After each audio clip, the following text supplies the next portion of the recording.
سے پہلے مسلم پرسنل لا بورڈ کے اس 29ویں اجلاس عام کا اعلامیہ بھی آپ کی خدمت میں انشاءاللہ مختصراً پیش کر دیا جائے گا۔ وقت کی نزاکت کے لحاظ سے آل انڈیا مسلم پرسنل لا بورڈ کا یہ اجلاس جہاں آپ سامنے بیٹھ کر دیکھ اور سن رہے ہیں، وہیں ہزاروں مسلمان آل انڈیا مسلم پرسنل لا بورڈ کے سوشل میڈیا ڈسک کے ذریعے لائیو بھی اس پروگرام کو دیکھ اور سن رہے ہیں اور دور دور تک اس کا پیغام پہنچ رہا ہے۔ آپ سے گزارش ہے کہ مسلم پرسنل لا بورڈ کے سوشل اکاؤنٹ سے آپ جڑیں تاکہ بورڈ کا پیغام آپ تک پہنچایا جا سکے۔ چند منٹ کی بات ہے، سکون و وقار سے تشریف رکھیں۔ ابھی اعلامیہ سنایا جا رہا ہے، اس کے بعد انشاءاللہ اظہار تشکر کے کلمات کہے جائیں گے اور دعا پر اجلاس مکمل ہوگا۔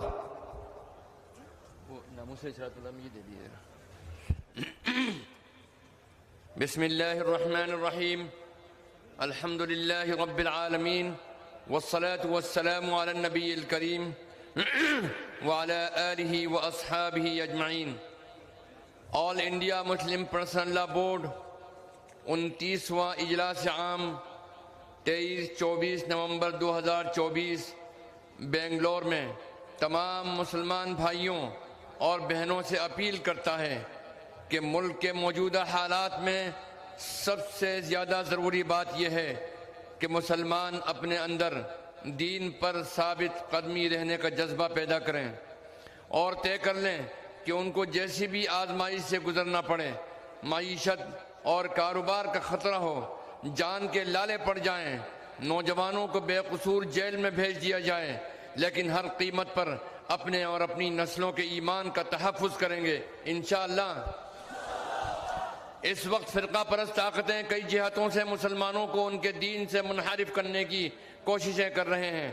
آئینی طور پر ملک کے سیکولر ہونے کے باوجود نصاب تعلیم میں مشرکانہ تصور داخل کیا جا رہا ہے۔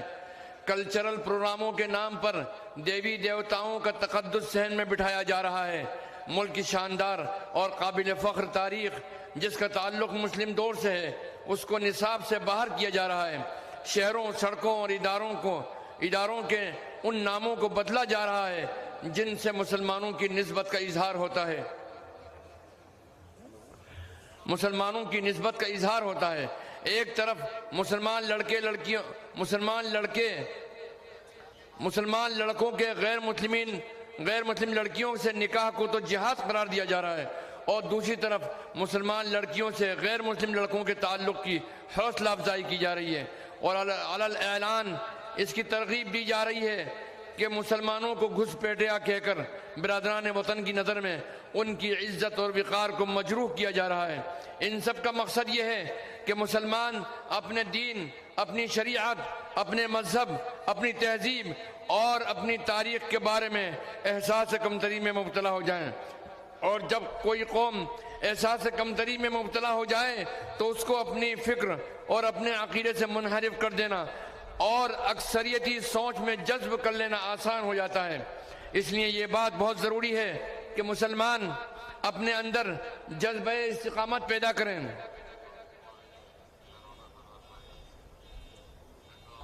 انبیاء کرام علیہم السلام، رسول اللہ صلی اللہ علیہ وسلم اور صحابہ کرام کے دور عظیمت کو یاد رکھیں اور نئی نسل تک یہ پیغام بھی پہنچائیں۔ اس کے بغیر ہم اس ملک میں اپنے آپ کو مذہبی اور تہذیبی انضمام کی سازش سے بچا نہیں سکیں گے۔ نمبر 2، ہماری لیے یہ بات ایک شرعی فریضے کے درجے میں آ گئی ہے کہ ہم ہر مسلم آبادی میں بنیادی دینی تعلیم کے مکتب قائم کریں، جو لڑکوں کے لیے بھی ہوں اور لڑکیوں کے لیے بھی ہوں، جو چھوٹے بچوں کے لیے بھی ہوں اور ان میں تعلیم بالغان کا بھی نظم ہو۔ ہر مسلمان بچہ چاہے آگے جو بھی تعلیم حاصل کرے اس مرحلے سے گزر کر آگے بڑھے تاکہ وہ IAS اور IPS بنے، ڈاکٹر بنے، انجینئر بنے، یا عصری درسگاہوں سے درسگاہوں کا ایک کامیاب استاد بنے، کسی فن میں مہارت حاصل کرے، لیکن وہ اس کے ساتھ ساتھ ایک سچا اور پکا مسلمان بھی ہو۔ اور یہ بھی ضروری ہے کہ مکاتب کے تعلیمی نظام میں قرآن مجید، ضروری مسائل، اذکار و اوراد کے ساتھ ساتھ ان کو اچھی طرح اسلامی عقائد یعنی توحید و رسالت، ختم نبوت، عظمت صحابہ، محبت اہل بیت، قرآن مجید کی حقانیت، حدیث نبوی کی اہمیت، شرک، الحاد، دہریت وغیرہ کا رد، روزمرہ کی شرعی مسائل، شرعی احکام کی حکمتوں اور مصلحتوں سے روشناس کرایا جائے۔ بچوں کا ذہن ایک سادہ تختی اور خالی کاغذ کی طرح ہوتا ہے، اس وقت اس پر جو لکھ دیا جائے وہ زندگی کی آخری سانس تک کے لیے نقش ہو جاتا ہے۔ اور یہ صرف دینی بقا کے لیے ہی ہمارے لیے ضرورت نہیں، بلکہ ہم پر ہماری نسلوں کا حق ہے، ورنہ ہم عند اللہ خدا نخواستہ مجرم سمجھے جائیں گے اور جواب دہ ہوں گے۔ نمبر 3، اعلامیہ نمبر 3، اس وقت مسلمان لڑکوں اور لڑکیوں کے غیر مسلم لڑکوں اور لڑکیوں سے شادی کے جو واقعات پیش آ رہے ہیں، اگرچہ میڈیا ان کو بڑھا چڑھا کر پیش کرتا ہے، لیکن مسلمانوں کے حوصلے پستوں اور فرقہ پرستوں کے حوصلے بلند، لیکن بہرحال یہ واقعات نہایت افسوسناک ہیں۔ اس سلسلے میں جہاں ایک طرف نکاح کو آسان بنانا اور اسراف اور فضول خرچی سے بچانا ضروری ہے، وہیں ذہن سازی بھی ضروری ہے۔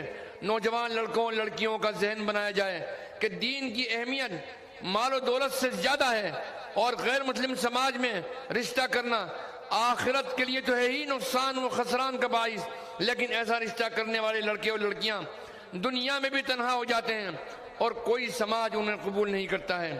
ان کی آئندہ نسلوں کو بھی یہی مصیبت جھیلنی پڑتی ہے، اور اکثر اس کا انجام دنیا میں بھی بہت عبرتناک ہوتا ہے۔ اس لیے ہر قیمت پر اس سے بچنا ضروری ہے۔ تو آپ بچیں گے انشاءاللہ؟ بولے انشاءاللہ۔ اعلامیہ نمبر 4، عدالتوں کے ذریعے قانون شریعت کی نادرست تشریح کے واقعات اسی لیے پیش آتے ہیں کہ مسلمان اپنے خاندانی جھگڑے لے کر عدالتوں میں پہنچتے ہیں، جہاں فیصلے کرنے والے ناقص معلومات کی بنیاد کے اوپر فیصلے کرتے ہیں، نہ قانون شریعت پر ان کا یقین ہوتا ہے، اور نہ ان کی حکمتوں اور گہرائیوں سے وہ واقف ہوتے ہیں۔ اس کا حل یہ ہے کہ مسلمان اپنے خاندانی نزاعات کو احکام شریعت سے واقف علماء اور صاحب بصیرت ائمہ و خطبہ اور اس مقصد کے لیے قائم کردہ اداروں میں لے جائیں، چاہے وہ دارالقضاء کے نام سے ہوں یا محکمہ شرعیہ کے نام سے ہوں۔ اس طرح ہم بہتر طور پر اپنی شریعت کی حفاظت کر سکیں گے اور عدالتوں اور حکومتوں کی مداخلت سے بچا سکیں گے، نیز کم خرچ اور کم مدت میں انصاف حاصل کر سکیں گے۔ تو اس بات کا آپ وعدہ کرتے ہیں، اعلان کرتے ہیں کہ ہم اپنے عائلی اور خاندانی مسائل اور جھگڑوں میں عدالت جانے کے بجائے دارالقضاء سے رجوع کریں گے انشاءاللہ۔ اعلامیہ نمبر 5، اسلام کا تصور یہ ہے کہ مرد عورت انسانیت کے 2 حصے ہیں، النساء شقائق الرجال، یہ ابو داؤد شریف کی حدیث ہے۔ صلاحیتوں کے اعتبار سے بعض ذمہ داریوں میں فرق ہوتا ہے، مگر بنیادی طور پر مردوں اور عورتوں کے حقوق ایک دوسرے کے تئیں ذمہ داریاں برابر ہیں۔ وَلَهُنَّ مِثْلُ الَّذِي عَلَيْهِنَّ بِالْمَعْرُوفِ، یہ سورہ بقرہ کی آیت ہے۔ اللہ کا شکر ہے کہ قرآن و حدیث کی ان تعلیمات کی وجہ سے اب بھی مسلم سماج میں عورتوں پر ظلم و زیادتی کے واقعات بمقابلہ دوسرے سماج کے کم ہوتے ہیں، لیکن جو کچھ بھی ہوتے ہیں وہ بھی قابل مذمت ہیں۔ تو یاد رکھو کہ عورتوں کے ساتھ ناانصافی نہیں کرو گے کسی بھی طریقے سے انشاءاللہ۔ خاص کر بلا ضرورت طلاق اور عورتوں کو حق میراث سے محروم رکھنا اور ان کے حصے پر قابض ہو جانا ایسی باتیں جو معاشرے کو بہت نقصان پہنچا رہی ہیں اور شریعت اسلامی کی بدنامی کا سبب بن رہی ہیں۔ اس لیے ہر مسلمان کو چاہیے کہ اس پر توجہ دیں، نصف انسانیت کے ساتھ انصاف کرے، بلکہ اسے آگے بڑھ کر حسن سلوک کا رویہ اختیار کریں۔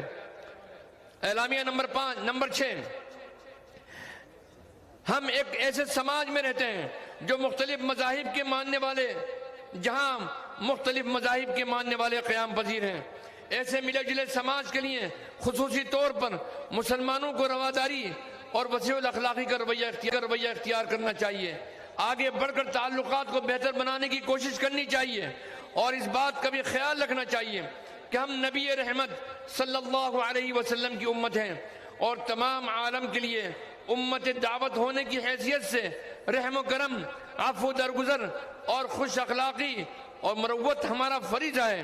آگ کو آگ سے نہیں بجھایا جا سکتا، آگ کو پانی سے ہی بجھایا جا سکتا ہے، اس لیے ہماری ذمہ داری ہے کہ نفرت کی جو آگ سلگائی جا رہی ہے، ہم اس کو محبت کی شبنم سے بجھائیں گے، اور حالات جیسے بھی کچھ ہوں اپنے داعیانہ کردار کو فراموش نہیں کریں گے۔ ملک کے موجودہ حالات میں بھی یہی ہمارے لیے مسائل کا حل ہے۔ ظلم کا بادل جتنا بھی گہرا ہو، انصاف اور محبت کا سورج اسے چاک کر دیتا ہے۔ اعلامیہ نمبر 5، اس وقت اوقاف کا مسئلہ نہایت اہمیت اختیار کر چکا ہے، جس سے ہماری مسجدوں، عیدگاہوں، مدرسوں اور قبرستانوں، امام باڑوں، مسافر خانوں، یتیم خانوں اور دوسرے مصارف کے لیے کیے جانے والے اوقاف کا تحفظ خطرے میں پڑ چکا ہے۔ بورڈ اس کے لیے سیاسی سطح پر جدوجہد کر رہا ہے۔ اگر حکومت نے ہماری آواز کی انسنی کی تو عوامی تحریک بھی چلائی جائے گی، ضرورت پڑنے پر قانونی جدوجہد بھی ہوگی۔ ان سبھی کاموں میں ہم آپ سبوں کا تعاون ضروری ہے، جو تعاون کرنے کو تیار ہیں۔ مسلم پرسنل لا بورڈ کی آواز پر لبیک کہتے ہیں، اس کے بغیر اس مشکل مسئلے کو حل کرنا ممکن نہیں ہوگا، لیکن یہ بھی ضروری ہے کہ پیشگی تحفظ کے طور پر اوقاف کے دستاویزات اور ضروری کاغذات کو درست کریں۔ جہاں ضرورت ہو سرکاری دفاتر سے کاغذات حاصل کریں، جو زمینیں کھلی ہوئی حالت میں ہوں ان کی احاطہ بندی کرائیں، اور ہم خود اوقاف پر ناجائز قبضے سے بچیں۔ یہ اجتماعی ظلم ہے، اس کا گناہ بہت بڑا ہے۔ افسوس کہ خود مسلمانوں کا مسجدوں کی اراضی، قبرستانوں وغیرہ پر ناجائز قبضہ موجود ہے۔ یہ نہ صرف شرعاً سخت گناہ ہے اور پوری ملت کے ساتھ حق تلفی ہے، بلکہ حکومت کو اس کے ناپاک عزائم کو اس سے تقویت پہنچتی ہے۔ اعلامیہ نمبر 8، آل انڈیا مسلم پرسنل لا بورڈ کا یہ عظیم الشان اجلاس، جس میں ملک بھر کے مسلمانوں کی نمائندہ شخصیتیں، مذہبی اور سماجی تنظیمیں شامل ہیں، حکومت کو متوجہ کرتا ہے کہ حکومت ایک قوم اور ایک مذہب کی نمائندہ نہیں، بلکہ ملک میں بسنے والے تمام شہریوں کی نمائندہ ہے، اور کسی خاص مذہب، تہذیب اور کسی خاص سیاسی پارٹی کے منشور کے مطابق اسے ملک چلانے کا حق نہیں ہے، بلکہ سیکولرزم اور آئین کی پاسداری کے ساتھ اس کو ہر کام انجام دینا چاہیے۔ ایسا رویہ اختیار کرنا ہے جس سے ظاہر ہو کہ ملک میں بسنے والی تمام قومیں یکساں حقوق کی حامل ہیں۔ مگر افسوس پچھلے چند سالوں سے اقلیتوں میں یہ احساس بڑھ رہا ہے کہ انہیں دوسرے درجے کا شہری بنانے کی کوشش کی جا رہی ہے۔ یہ دستور اور آئین ہند کے ساتھ زیادتی ہے، اور اس سے ملک کا امن و امان خطرے میں پڑ سکتا ہے۔ اس لیے اسے چاہیے کہ وقتی سیاسی مفادات کے لیے ملک کے اتحاد اور سالمیت کو خطرے میں نہ ڈالیں۔ اعلامیہ نمبر 9، یہ اجلاس اس حقیقت کا اظہار کرنا ضروری سمجھتا ہے کہ اس ملک میں دینی مدارس کی ایک روشن تاریخ رہی ہے، اور اس نے پرامن، ذمہ دار اور محب وطن شہریوں کو پیدا کرنے میں اہم کردار ادا کیا ہے۔ ایک ایسے وقت میں جب کہ تعلیمی ادارے مکمل طور پر بزنس اور تجارت کا ذریعہ بن گئے ہیں، یہ ایک ایسا تعلیمی نظام ہے جو نئی نسل کو اخلاق اور انسانیت کی تعلیم دیتا ہے۔ اس نے جنگ آزادی میں بھی ملک کی حفاظت میں مؤثر کردار ادا کیا تھا، اور اب بھی ملک کی تعمیر و ترقی میں تعلیم کی اشاعت اور سماجی و اصلاح کے پہلو سے نہایت اہم رول ادا کر رہا ہے۔ اس لیے حکومت کو ان کے کاموں میں رخنہ پیدا کرنے سے اجتناب کرنا چاہیے۔ اعلامیہ نمبر 10 ملک بھر کے مقتدر علماء اور مسلمانوں کے تمام مکاتب فکر کے نمائندوں کا یہ اجتماع فلسطین کے مظلوم مسلمانوں پر اسرائیل کی بربریت اور امریکہ و یورپ کی طرف سے اس کی تائید اور تقویت کو نہایت ہی غیر انسانی اور افسوسناک حرکت گردانتا ہے، جس میں کھلے عام بین الاقوامی قوانین کا مذاق اڑایا گیا ہے اور ظالموں کو ظلم کے لیے کھلی چھوٹ دے دی گئی ہے۔ یہ اجلاس اس کی سخت مذمت کرتا ہے، مجاہدین فلسطین کی قربانیوں کو خراج تحسین پیش کرتا ہے، عالمی طاقتوں سے فوری جنگ بندی کا مطالبہ کرتا ہے، عالم اسلام بالخصوص عرب ممالک کی اسرائیل کے جنگی جرم پر خاموشی اختیار کرنے کو جرم میں شرکت تصور کرتا ہے۔ یہ اجلاس حکومت ہند سے بھی مطالبہ کرتا ہے کہ وہ ہمیشہ انسانی حقوق کی پاسداری کرتا رہا ہے اور بین الاقوامی قوانین کے مخالف رویے کی مذمت کرتا رہا ہے۔ بورڈ کا احساس ہے کہ مسلمانوں کو چاہیے کہ وہ خطوط اور ای میل کے ذریعے امریکہ اور یورپین یونین ملکوں کو بھی اپنے جذبات پہنچائیں اور جیسے ہندوستان کی آزادی کے لیے اس ملک کے معماروں نے ایک زمانے میں برطانوی مصنوعات کا بائیکاٹ کیا تھا، اسی طرح اسرائیلی مصنوعات کا بائیکاٹ کریں گے۔ تو جناب بائیکاٹ کریں گے آپ اسرائیلی مصنوعات کا انشاءاللہ؟ انشاءاللہ مکمل بائیکاٹ کریں گے انشاءاللہ، کیونکہ اگر ظالم کو ظلم سے روکنے کی طاقت نہ ہو تو جس حد تک اس کو نقصان پہنچایا جا سکتا ہو پہنچایا جانا چاہیے۔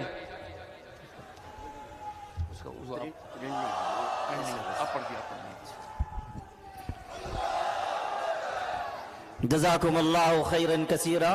ایک حصہ رہ گیا ہے، بس چند سطریں ہیں، اس کو سن لیجئے، بہت اہم مسئلہ ہے۔ کس قدر افسوس کی بات ہے کہ ہمارے اس ملک میں آئے دن حضور اکرم صلی اللہ علیہ وسلم کی شان میں گستاخی کی جا رہی ہے، عزت و حرمت رسول صلی اللہ علیہ وسلم پر کیچڑ اچھالا جا رہا ہے اور پے در پے اس طرح کی حرکتیں ہو رہی ہیں۔